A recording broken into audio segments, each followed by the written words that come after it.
Nous vous saluons, bien-aimés frères et sœurs en Christ, vous qui avez pris l'habitude de nous suivre sur le canal AD Docu Péniel.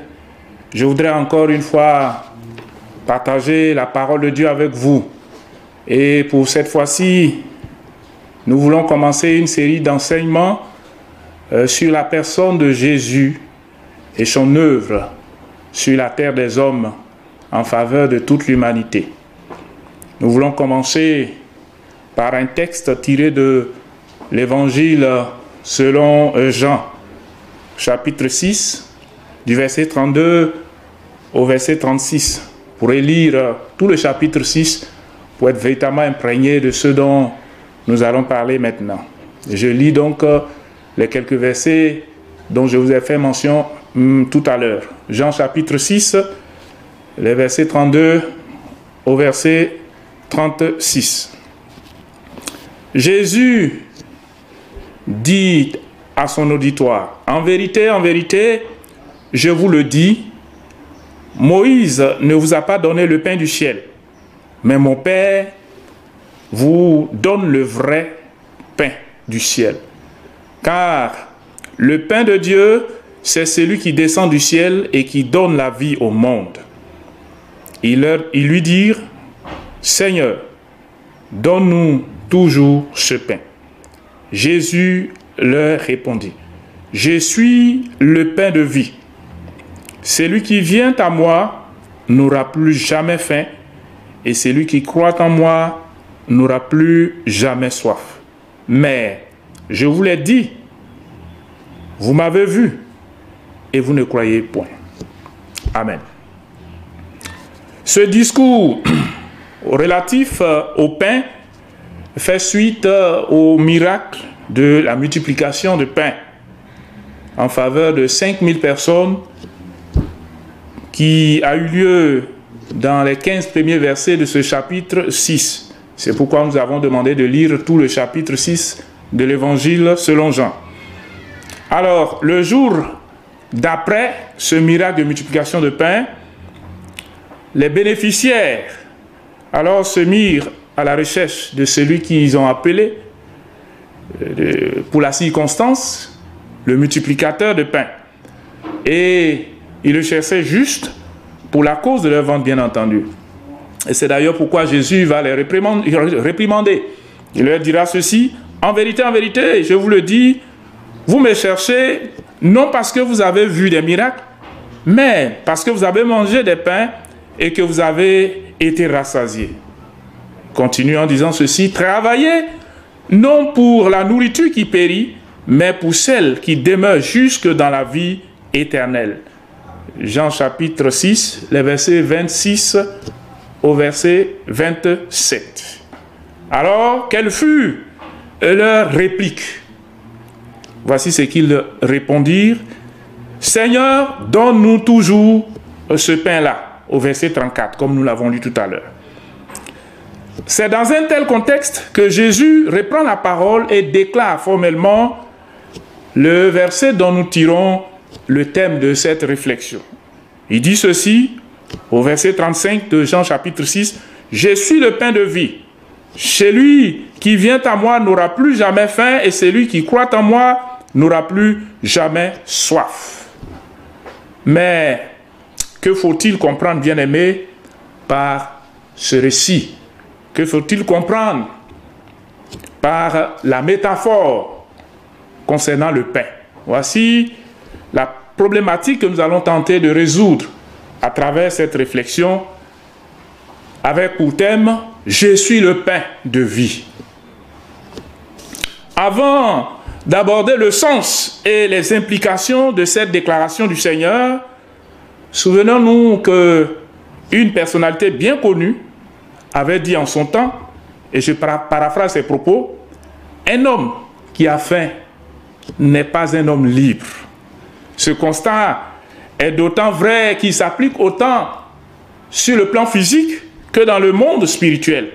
Et c'est ce que nous allons voir ensemble dans ces quelques minutes qui sont là devant nous. Premièrement, nous retenons que Jésus procure le pain en temps de crise. Jésus procure le pain en temps de crise. Alors de même que Jéhovah Jireh, l'Éternel qui se pourvoit, l'Éternel qui pourvoit, eh bien, avait donné au peuple d'Israël dans le désert la manne par l'intermédiaire de Moïse, alors le Christ est celui-là que Dieu a marqué de son sceau, selon le verset 27, pour prendre en charge tous les gens qui ont faim, en pourvoyant gracieusement à leur subsistance. C'est ce que Jésus venait de faire en faveur de cette foule nombreuse qui était comme en panne sèche de nourriture.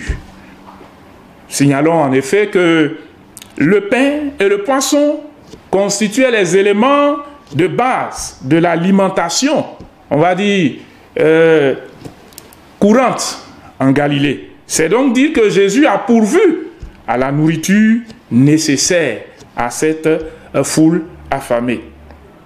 Aujourd'hui encore, Jésus se met en peine de ceux qui souffrent des revers de cette crise liée au Covid-19. Et il veut dépanner tous ceux qui sont en panne sèche de nourriture.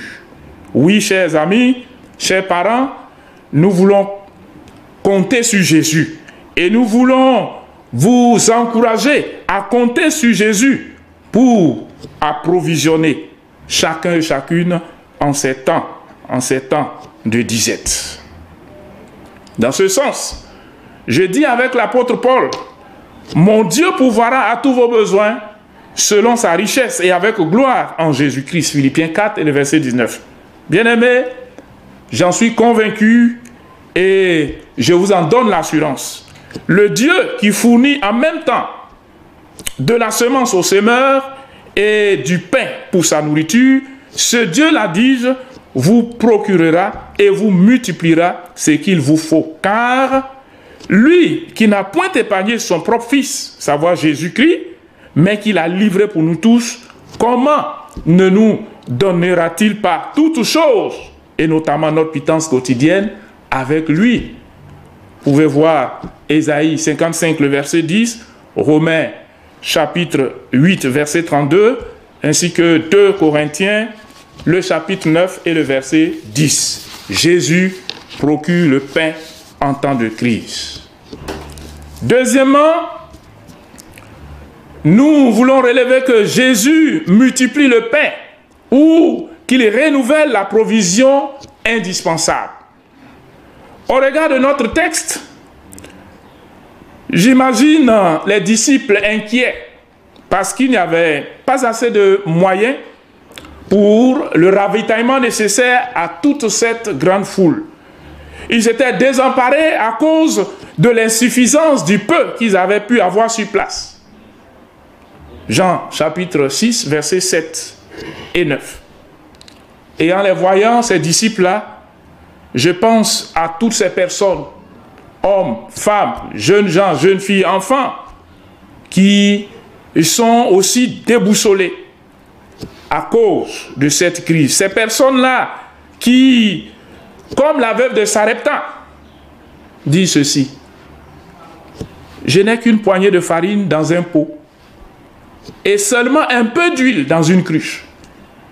Voici, je ramasse 2 morceaux de bois, puis je rentrerai, je préparerai cela pour moi et pour mon fils, afin que nous le mangions. Après quoi, nous mourrons. 1 Roi, le chapitre 17 et le verset 12.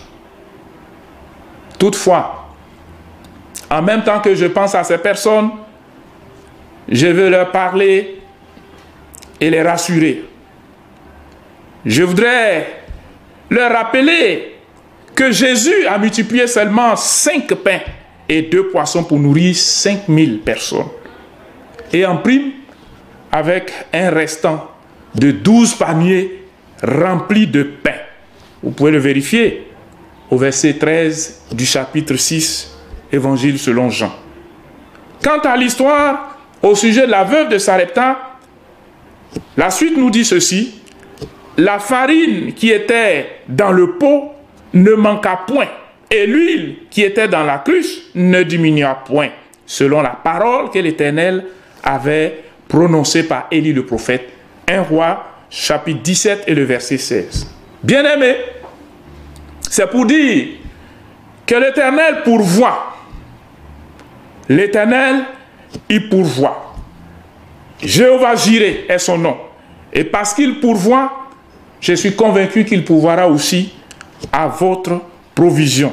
La provision dont vous avez besoin. La provision qui vous est indispensable. Oui, si nous avons la force de ne pas cacher au Seigneur les quelques 2 pains et 2 poissons dont nous disposons, si nous avons le courage de lui le présenter au Seigneur ce peu de provisions, alors j'en suis convaincu, il le prendra, il rendra grâce au Père, il le multipliera et alors il nous le distribuera, selon qu'il a fait au verset 11 de ce chapitre 6, toujours Évangile selon Jean. Frères et sœurs en Christ, autant que nous allons nous décider d'honorer Dieu en faisant preuve de libéralité, comme la veuve l'a fait à l'endroit de l'homme de Dieu, en donnant généreusement le peu de farine et d'huile dont nous disposons pour la gloire du Seigneur. Et quand je parle de libéralité, je pense aux dîmes et aux offrandes. En ces temps difficiles, ce n'est pas évident qu'on veuille, n'est-ce pas, honorer le Seigneur avec nos dîmes, avec nos offrandes. Mais je voudrais, à travers cette réflexion, vous encourager à le faire. Autant le jeune homme a présenté les 5 pains et les 2 poissons à Jésus, autant la veuve a dû, n'est-ce pas, se soumettre à l'injonction du prophète Élie en venant à lui avec le peu dont elle disposait. Autant je vous exhorte, bien-aimés, à venir au pied du Maître, à venir au pied du Seigneur Jésus, avec le peu que vous avez dans la main, à venir le lui présenter et lui laisser toute la responsabilité de le multiplier, de renouveler et cette provision qui vous est indispensable. Et je suis convaincu, au nom de Jésus, que l'huile, que la farine, que la subsistance ne vous manqueront point tout au long de cette crise, au nom de Jésus.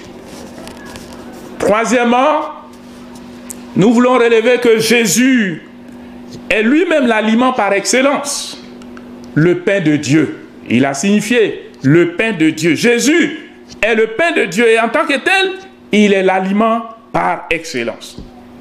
D'ailleurs, je rappelle que c'est lui, Jésus, qui, au temps de la tentation, l'ennemi, le diable, l'avait, n'est-ce pas, confronté en Matthieu chapitre 4, le verset 4, et l'avait poussé, n'est-ce pas, à l'erreur.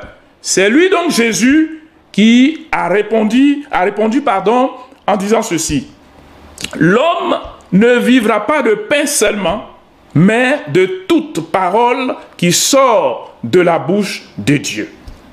Or, Jean nous dit, au commencement était la parole, et la parole était avec Dieu, et la parole était Dieu. Puis, la parole a été faite chair, et elle a habité parmi nous, pleine de grâce et de vérité.